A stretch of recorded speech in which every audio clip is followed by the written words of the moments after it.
Deze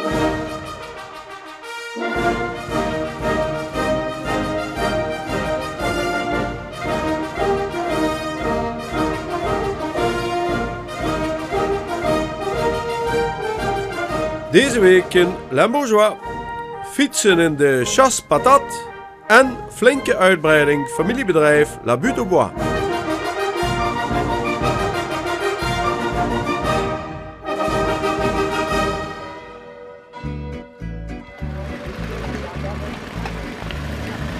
Rijhelft van, blijf op de rechter rijhelft, denk aan de veiligheid.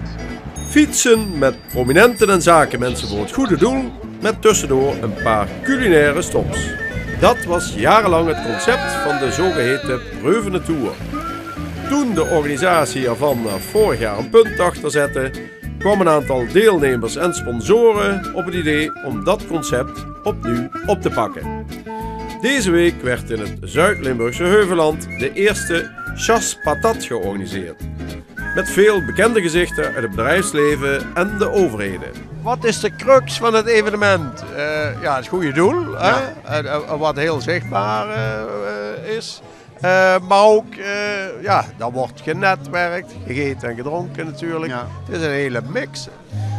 Ja, ik denk wat je nou zegt, dat net die mix, dat het speciale is. Dat je sport, hè, kijk, en netwerkt. En ik vind met fietsen, kijk, als je op een receptie staat ergens en je moet naar iemand toe lopen, dan is dat vaak moeilijk. Maar op de fiets, dan rij je naast iemand en dan kom je met iemand in gesprek. En van het een komt het ander. Dus je bent aan het netwerken, je zet je samen inderdaad voor het goede doel. Wat natuurlijk ook mooi is. En als je dan nog een keer een hapje kunt eten in zo'n mooie ambiance, ja. Betere randvoorwaarden voor een superdag waar alle aspecten aanwezig zijn, is er niet, denk ik.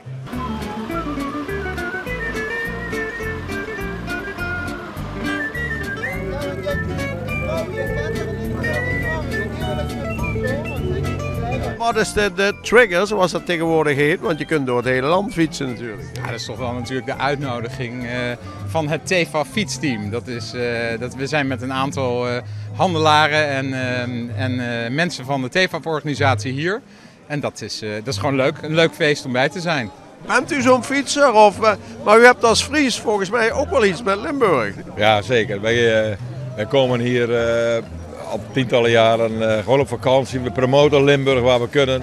En of het nu Maastricht is of het Heuvelland of iets noordelijker, dat maakt ons eigenlijk niks uit. In Limburg is het leven goed. Het is eigenlijk onze tweede provincie. Wat is het uiteindelijke doel, het goede doel? Om mee te doen? Ja, ook een beetje netwerken natuurlijk. Ja, het is natuurlijk een hartstikke leuk evenement. Het is een culinair evenement. Het lijkt een beetje op het Preuvenement, maar dan wat sportiever. Hè? Ja. En natuurlijk dat goede doel. De 3 goede doelen is altijd prima om het ergens voor te doen. Ja. Maar ik vind het dan leuk om in zo'n meute te fietsen.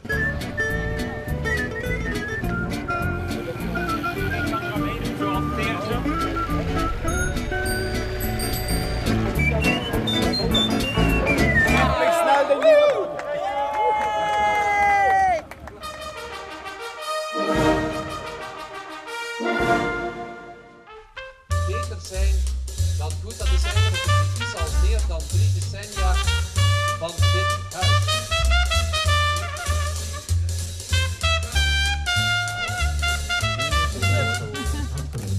Hier zijn we op domein La Butte au Bois in Lanaken, net over de grens met Maastricht.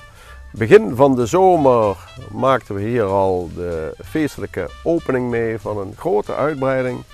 En nu zijn we aan het eind van de zomer en dan kunnen we met de eigenaar Erik Bulles praten over al die mooie ideeën en niet te vergeten forse investeringen, of die dan ook in de praktijk zo werken. Was de zaak te klein, te weinig kamers of het restaurant te klein of het terras? Het kan zijn dat je dat als gast misschien niet vindt, hè, omdat je het bekoorlijk vindt omdat het knus is.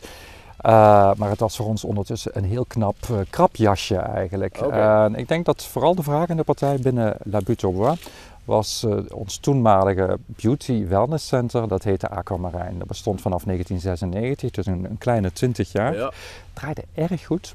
Zat in de gewelven, dus onder in het hoofdgebouw La Butte au Bois, het klassieke gebouw wat we achter ons zien.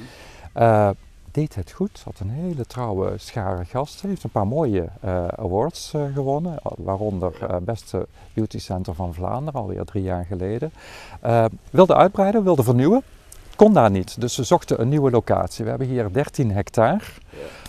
Ver hoefden we niet te zoeken. We hebben een prachtige tuin. We zitten hier Parkhoge Kempen. Dus we hebben besloten om eigenlijk dat oude aquamarijn wat verstopt was onder in La Butte aux Bois een hele prominente plaats te geven aan de entree van La Butte aux Bois. Ja. En dus is dat hele spa-gedeelte enorm uitgebreid. Het spa-gedeelte is eigenlijk het zwarte gebouw wat je ziet. We hebben ook samen met onze architect Cornudus uit Genk, een hedendaagse architect, gekozen voor een hedendaagse bouwstijl. Weet je, dat heeft iets met doelgroepen te maken natuurlijk ook. Hè. We willen met name eigenlijk de gasten die ons zo goed verzorgd hebben de voorbije jaren, die willen we echt bij ons houden. We hebben aan de bestaande La Butte aux Bois weinig tot niks veranderd. Nog altijd dezelfde charme. Dus gezellig, maar we hebben in de hedendaagse architectuur twee gebouwen toegevoegd. Het zwarte gebouw is het spa-gebouw.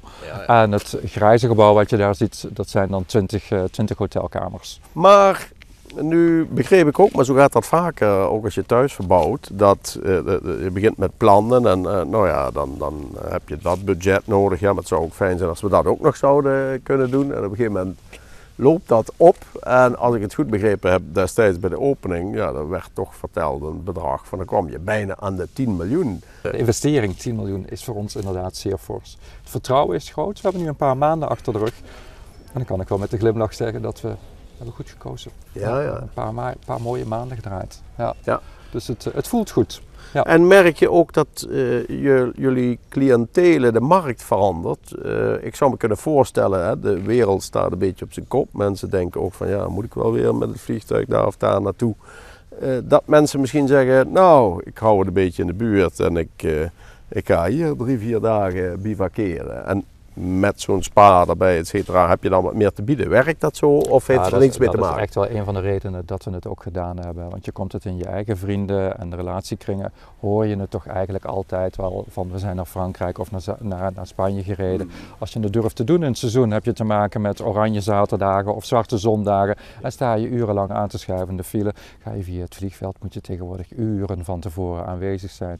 En daarom hebben we wel gekozen, weet je wat, La Butte aux Bois, we gaan nog wat veelzijdiger, maar wel op niveau, wel kwaliteit, want dat is wat onze gasten willen.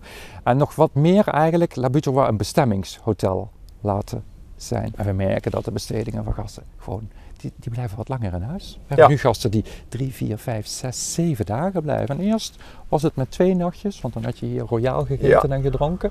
Dan ging je verder naar de volgende. En nu blijf je. En dat is goed, dat is een goede ontwikkeling.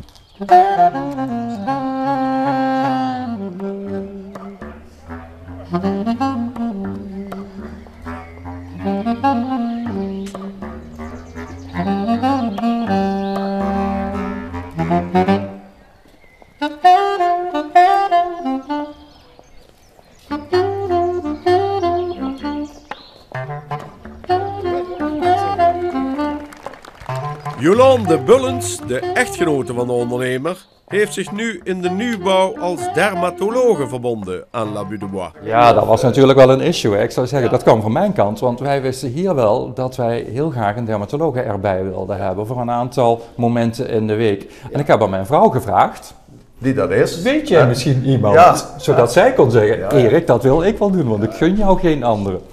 En die start hebben we gemaakt en dat is veelbelovend. In ieder geval heel leuk. Ja. Nee, maar ze kan dan ook, laten we zeggen, als ondernemer meedenken. Of hebben we ook nodig. Ja. Het is niet alleen maar zomaar behandelingen uitvoeren, maar het is met name ook echt strategisch zijn, vooruitkijken, de kwaliteit bewaken.